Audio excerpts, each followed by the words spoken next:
রাত শেষে বোধহয় ভোরের আলো ফুটেছে, মুখে পড়ছে এক রাশি আলোর ঝলক। তবু বিছানা থেকে উঠতে চাইছে না মন, খুলছে না যেন চোখের পলক। কিসের অপেক্ষা তোর, কিসের অপেক্ষা? মন বলে উঠল একটা ডাকের অপেক্ষা। বিছানা থেকে উঠে পড়, দেখ সোনামা ভোরের আলো ফুটেছে।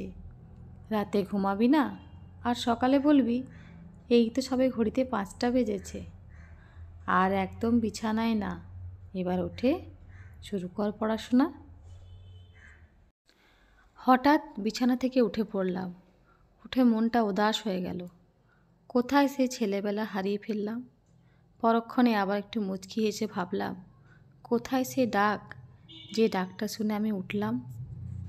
একটা বড় নিঃশ্বাস নিয়ে নিত্য কর্মের পথে বেরিয়ে পড়লাম।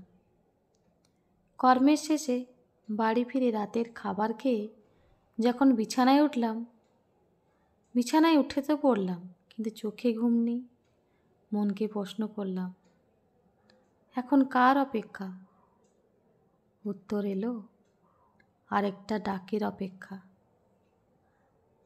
কী রে পাগলি, শুয়ে পড়েছিস? বলি আজ কি দুষ্টুমি করেছিস? বাড়ি আসতে না আসতেই শুধু নালিশ আর নালিশ। আমার ছোট্ট মা, কবে বড় হবি?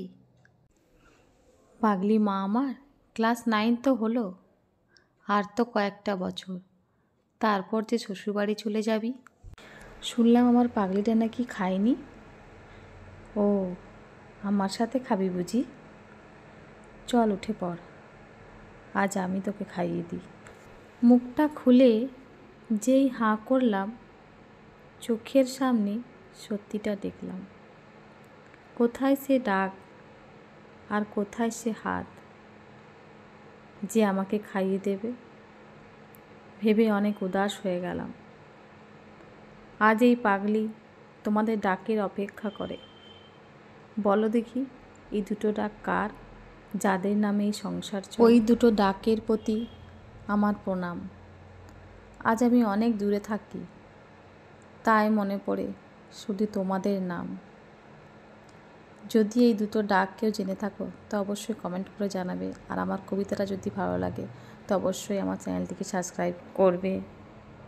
আর এটা শুধু মানে কবিতা নয়, এটা আমার ওই দুটো ডাকের প্রতি অপরন্ত ভালোবাসা, যাদের আমি খুব মিস করি।